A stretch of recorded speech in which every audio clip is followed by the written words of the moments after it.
FPI, di Ansor, sejak dari jenjang ranting ya sampai cabang, untuk bisa berebut dan mampu untuk unggul juga di segmen yang lain, tidak hanya urusan agama, tapi urusan-urusan lain, kesehatan, pendidikan, dan lain sebagainya, ekonomi terutama, harus mampu. Dan 100 tahun ini jadi kebangkitan kita, dan itu juga yang kemudian oleh PCNU Kabupaten Tegal mencoba dengan programnya tidak hanya menitik beratkan pada urusan banyak justru menjadi masalah. Agama itu sumber masalah, alasan masalah, sumber peperangan, alasan peperangan atas nama agama. Dan ini terjadi di negara-negara yang mungkin justru mayoritas Muslim. Agama justru menjadi dalam tanda petik yang error. Makanya NU harus membaliknya. Inginnya NU begitu, menunjukkan kepada dunia, mengajak kepada dunia, jadikan agama sebagai solusi, bukan sebagai masalah. Makanya NU untuk peradaban dunia. Kita udah berpikir global sekarang, kita berpikir secara lokal saja. Dengan nilai-nilainya, dengan paham Ahlussunnah wal Jamaahnya, pasti mengedepankan darul mafasid, muqaddamun ala jalbil masalih. Meninggalkan mafsadah, kerusakan harus didahulukan. Makanya kemudian ketika saya yakin peperangan itu nggak ada baiknya, maka tidak ada alasan untuk dilestarikannya sebuah peperangan. Makanya NU pun saya yakin secara organisasi mendorong untuk kalau bicara NU tidak hanya bicara tahlilan, manakiban, sejarah kubur, tidak. NU bicaranya podcast, bicaranya pemberdayaan ekonomi, kesehatan. Ini sudah ada pembicaraan, kita mau bikin rumah sakit. NU kalau punya rumah sakit sendiri kan sangat bagus. Apalagi sekarang PBNU sudah memastikan program upgrade.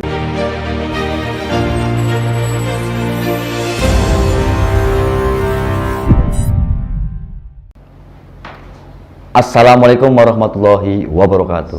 Waalaikumsalam warahmatullahi wabarakatuh. Podcast ber-NU. Podcast ini sebagai media publikasi lembaga publikasi LTN ya, di bawah PCNU Kabupaten Tegal. Kemudian podcast ini kali ini nanti akan membawakan tema tentang kick off peradaban menuju abad 1 NU. Abad menuju 1 abad. Siapa sih Bapak Saiful Bahri? Selamat malam ini Pak Haji Saiful MP. Pak Saiful, saya pakai nama Pak Haji Saiful aja ya, lebih silakan. Lebih familiar ini. Pak Haji, nanti tadi sebelum jauh ke tema ya, kita mengenalkan dulu lebih Pak Haji Saiful tentang pengalamannya mungkin atau apa untuk begini. Terima kasih waktu yang diberikan. Tidak perlu lah kalau kemudian saya menyampaikan profil saya terlalu jauh. Yang jelas kita sama-sama kader yang memang ingin membesarkan NU secara baik sebagai jamaah maupun sebagai jamiyah. Dan saya sejak dari remaja, sejak dari masih usia sekolah memang sudah bergelut dengan organisasi yang memang milik NU, baik di Haji Saiful dari mana ini? Asli saya kelahiran Dukuwaru, dan sekarang bermukim di Lepaksiu di Dukulo. Saya kira itu mungkin. Itu aja cukup ya. Oke. Pemirsa, nanti langsung saja untuk tema langsung kita bahas ya. Temanya Pak Haji. Apakah yang dimaksud kick off peradaban NU? Kick off peradaban NU. Iya. Kita sambil santai aja, santai aja. Begini, sebenarnya dalam kick-off abad ke-1 NU itu sudah cukup lama digaungkan. digaungkan di NU. PBNU sudah menyampaikan, sudah merencanakan, dan di cabang-cabang NU yang lain sudah mulai kick off, itu mundur menuju 1 abad NU yang insya Allah nanti akan jatuh pada 16 Safar 1444 atau di Februari tahun depan. Ini sudah hampir setengah tahun lagi, tahun 2023. Iya, 2023 ya. Sehingga kita NU Tegal itu juga insya Allah ini masih dalam tahap pembicaraan. Kita juga akan sama menyelenggarakan sama momen kick off abad ke-1 menandai genap usia 100 tahun Nahdlatul Ulama, dan ini akan digelurakan dan puncak acara secara nasional nanti akan diselenggarakan di Jakarta di Gelora Bung Karno. Nanti puluhan ribu, mungkin ratusan ribu nanti akan hadir di Jakarta dan mengundang tokoh-tokoh nasional dan internasional, dan di puncaknya. Tapi di daerah juga sama, banyak sekali cabang-cabang yang sudah memulai kick off abad ke-1 ini dengan berbagai macam rangkaian kegiatan. Saya kira itu. Betapa pentingnya tadi menuju peradaban 1 abad NU. Sekarang kan tahun 2022 ya, untuk 2024, 2026, 2023 untuk 1 abad ya. Betapa pentingnya itu? Betapa pentingnya kick off? Sebenarnya ini bukan hanya ya, ini sebagai momentum. Artinya ternyata kok NU di Indonesia sudah berusia 100 tahun. 100 tahun. Sebuah usia organisasi yang sudah barang tentu harus dibanggakan. Makanya terlepas dari itu semuanya, sudah jauh mana kesejarahan dan peran NU secara nasional. Artinya bukan usia yang baru kemarin. Kita organisasi yang mengakar jauh, sejak sebelum kemerdekaan kita sudah ada.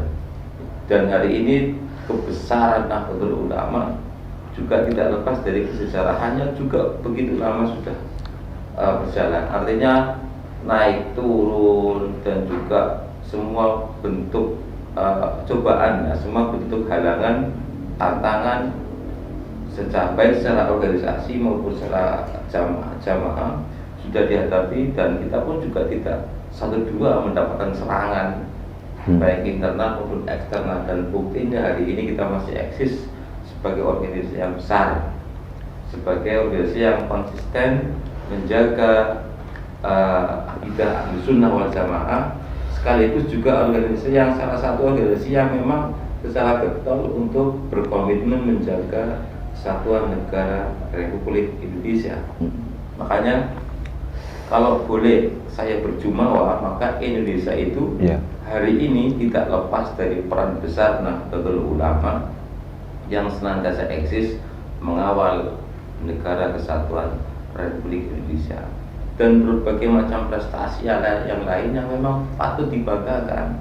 Makanya menuju 1 abad nanti di tahun depan juga harus menjadi momentum dengan semua plus minus yang ada. Makanya sebagaimana yang disampaikan Ketua Panitia Mbak Yeni, bahwa ini jadi momentum kebangkitan, momentum bahasanya renaissance gitu, kebangkitan kita, sehingga 1 abad harus mampu untuk bergerak di segala sektor, di segala lini, di segala bidang, di segala segmen. Kan sudah 100 tahun.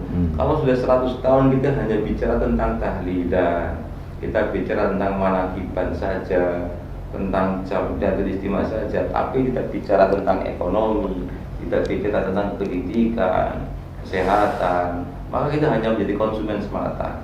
Maka kita harus mampu bangkit, mampu mandiri untuk tidak hanya menjadi objek tapi juga menjadi subjek, mampu untuk merawat, dan sumber daya kita itu sangat melimpah, sumber daya manusia yang melimpah.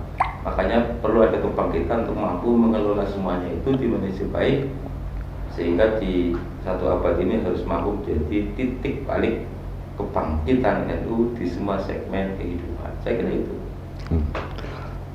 Mendukung menuju peradaban satu abad NU itu.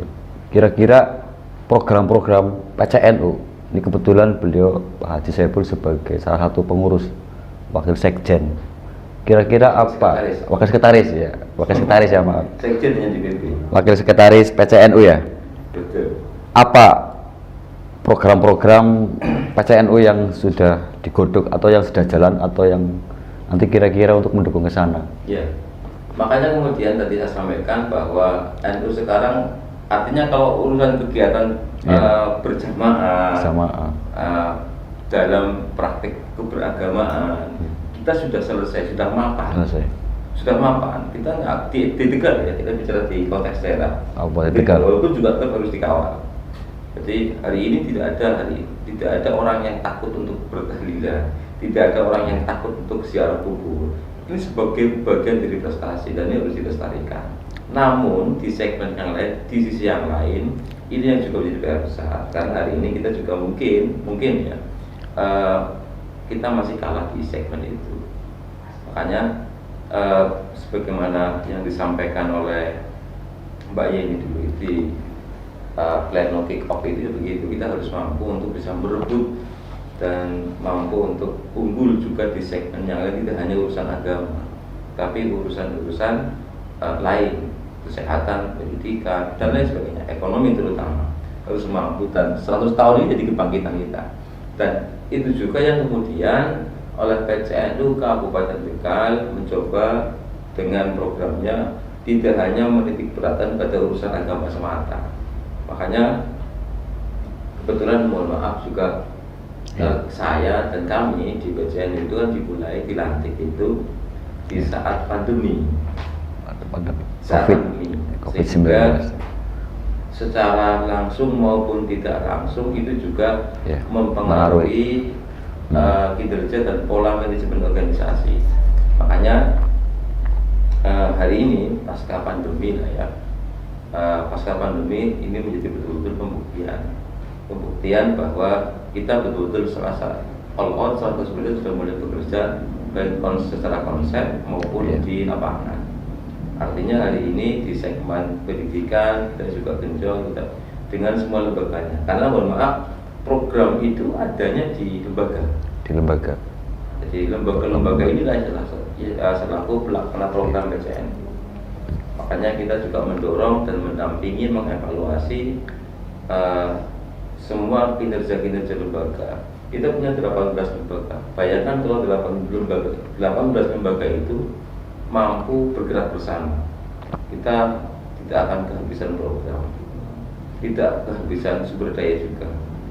Saya kira di sektor kesehatan kita punya LKNU yang hari ini sudah melakukan perbaikan manajemen. Kita sudah punya klinik Pratama yang kita akan mampu hari ini juga manajemen sudah bagus. Kita sudah punya kampus dan alhamdulillah ini adalah warisan periode sebelumnya. Itu mewariskan kampus yang memang menjadi salah satu ikon, salah satu prasyarat bahwa sebuah PCNU itu masuk grade A, punya kampus NU. Hari ini kita nggak usah mendirikan karena udah punya. Ini keberkahan dari periode sebelumnya yang hari ini juga oleh PCNU Kabupaten Tegal didorong untuk lebih maju, lebih profesional, baik pengelolaan manajemennya maupun yang lain. Saya kira begitu. Di segmen yang lain juga sama. Makanya kalau saya bicara program ya sangat banyak. Saya kira begitu. Dan untuk kick off ini juga ini sudah ada konsep-konsep, termasuk hari ini juga bulan depan Oktober nanti kan ada HSN dari Santri Nasional 18 Oktober. Masih dalam konsep nanti akan kita adakan acara besar-besaran dengan melibatkan lembaga-lembaga yang memang punya peran, termasuk LTN, Kapusdam bisa, dan LGNU dan RRI. Makanya ini sifatnya program acara menandai kick off satu abad dengan rangkaian berbagai macam acara. Dan ini menjadi perhatian warga Nahdien secara nasional khususnya di Kabupaten Tegal bahwa Ya. acara-acara nanti yang akan diselenggarakan adalah mulai-mulainya itu mundur menuju usia genap 100 tahun Nahdlatul Ulama. Saya kira begitu Mas Eko. Oke, berarti kick off peradaban satu abad itu muncul gagasan program kerja dari PBNU.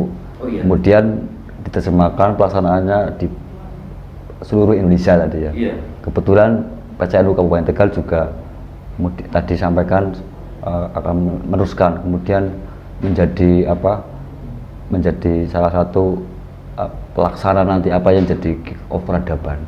Kira-kira tadi ada 18 lembaga ya, sama dengan mungkin pengurus cabang lainnya. Kira-kira di Kabupaten Tegal itu apa yang ini bukan keunggulan ya? Kira-kira untuk mencapai tadi peradaban yang sesuai dengan juknis mungkin dari kick off peradaban NU itu kira-kira apa untuk menuju ke sana ya? Begini, artinya kita Iya. masing-masing daerah mungkin berbeda ya. Beda-beda. Karena kondisi sosial Kondisi. masyarakat dan kondisi keagamaan juga berbeda. Iya. Tapi secara nasional sebenarnya kan tadi yang saya sampaikan, Iya. pertama yang utama itu adalah bagaimana NU kan sebagai organisasi keagamaan. Organisasi keagamaan. Oh iya, organisasi keagamaan. Dan di sisi yang lain, secara global, NU bukan hanya sebagai objek. Hari ini NU ingin punya peran di dunia. Ingin punya peran di dunia, tidak hanya berkecimpung di keluarga sendiri. NU sudah dipandang besar oleh masyarakat internasional. Maka NU harus mampu juga punya peran. Dan hari ini mungkin sejarah juga mencatat bagaimana ternyata NU agama itu banyak justru menjadi masalah. Agama Jadi masalah. itu sumber masalah, Sumber masalah. Alasan masalah. Sumber peperangan, alasan peperangan atas Ya. nama agama. Ya. Dan ini terjadi di negara-negara yang mungkin justru mayoritas Muslim. Agama justru menjadi dalam tanda petik yang error. Makanya NU harus membaliknya. Inginnya NU begitu, menunjukkan kepada dunia, mengajak kepada dunia, jadikan agama sebagai solusi, bukan sebagai masalah. Makanya di acara puncak nanti juga NU akan mengundang tokoh-tokoh agama internasional, ada Osman Deskius untuk lintas agama nih, sehingga agama itu tidak hanya menjadi tameng pembenaran atas tindakan ekstrim, tindakan radikal atas nama agama. Ini kan agama jadikan alasan. Agama dalam nama ini sumber masalah, maka akan kita ajak justru agamalah solusinya. Ini tema besarnya sebenarnya itu. Artinya peran NU kick off peradaban satu abad itu bukan hanya untuk Indonesia, tapi untuk peradaban seluruh dunia ya. Makanya NU, makanya kan di waktu pelantikan PBNU itu kan NU untuk peradaban dunia. Kita udah berpikir global sekarang, tidak berpikir secara lokal saja. Konflik Ukraina Rusia kemarin kan NU menjadi salah satu ya. Indonesia juga menjadi salah satu bagian dari rekonsiliasi perdamaian ya. Apakah itu yang NU yang menjadi bahasanya punya sesuatu kekuatan keilmuan atau warisan ulama NU di Indonesia yang mencoba menjadi solusi tadi dari persoalan tadi? Ya, saya tidak bisa bicara banyak kalau sudah bicara tentang konflik antara dua negara ya, karena ada kapasitasnya. Yang jelas NU dengan nilai-nilainya, dengan paham Ahlussunnah wal Jamaahnya, pasti mengedepankan darul mafasid muqaddamun ala jalbil masalih. Iya, meninggalkan mafsadah, kerusakan harus didahulukan. Makanya kemudian ketika saya yakin peperangan itu nggak ada baiknya, maka tidak ada alasan untuk dilestarikannya sebuah peperangan. Makanya NU pun saya yakin secara organisasi mendorong untuk adanya perdamaian.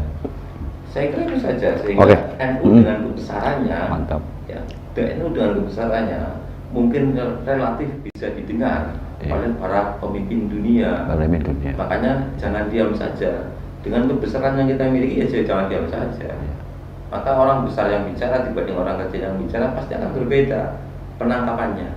Makanya ketika NU diam saja terhadap konflik yang terjadi di dunia internasional, maka kita justru akhirnya menghilangkan kemampuan peran kita sendiri.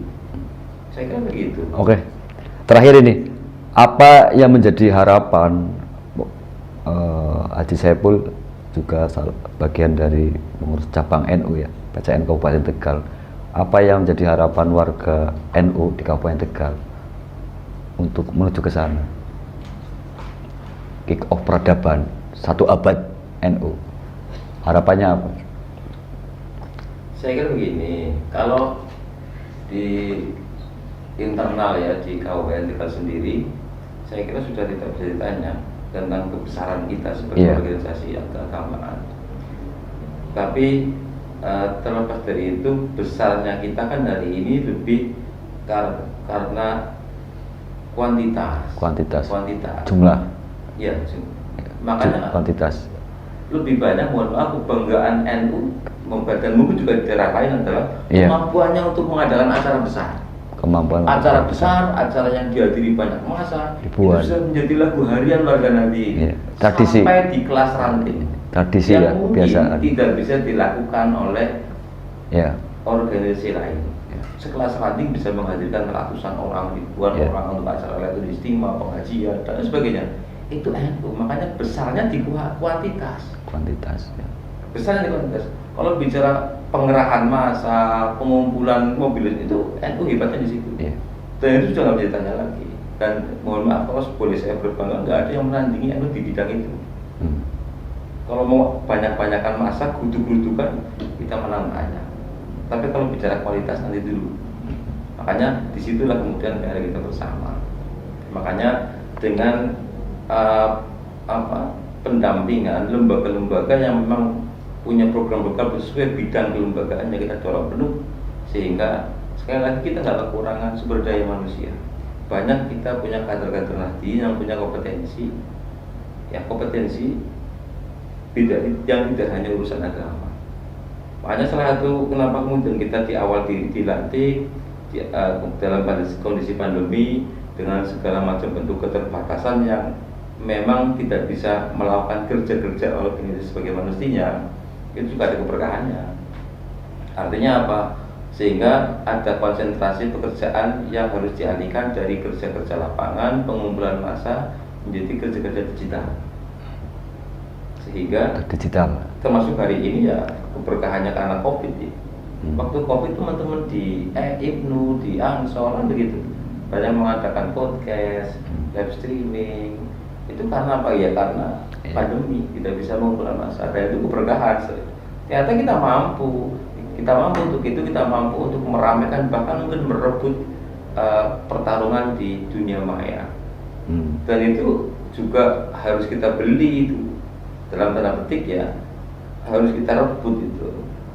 Karena apa, mau nggak mau di zaman apa namanya, industri 4.0 gitu ya.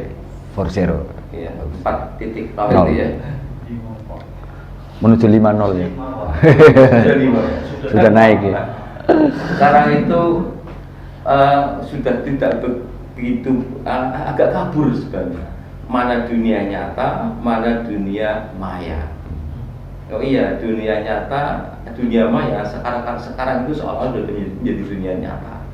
Sehingga ini juga medan tersendiri yang juga harus kita rebut. Dan kita sekali lagi tidak kekurangan sumber daya.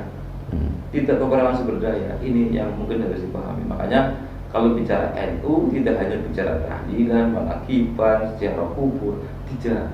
NU bicaranya podcast, bicaranya apa, pemberdayaan ekonomi, kesehatan. Ini sudah ada pembicaraan kita mau bikin rumah sakit. Oh iya, NU ya kalau punya rumah sakit sendiri kan sangat bagus. Oh iya, apalagi sekarang PBNU sudah memastikan program akreditasi. Ini juga ikhtiar secara organisasi untuk meningkatkan kualitas manajemen organisasi. tidak hanya ngumpul-ngumpulnya saja, tapi Iya. memang ngumpul yang punya diri, yang punya Iya. kualitas, yang termanage dengan baik. Saya kira begitu. Oke. Sementara itu cukup. Terima kasih ini Pak Betul. Haji Saiful, Terima kasih. narasumber tentang tema tadi ya, kick off menuju peradaban 1 abad NU.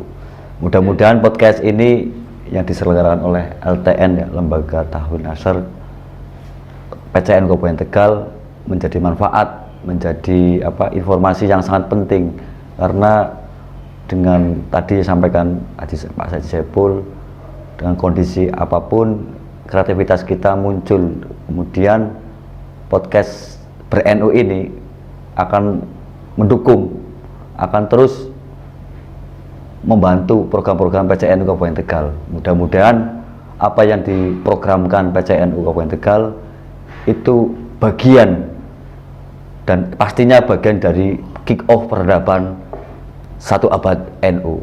Mudah-mudahan kita semuanya bisa menikmati hasil perjuangan NU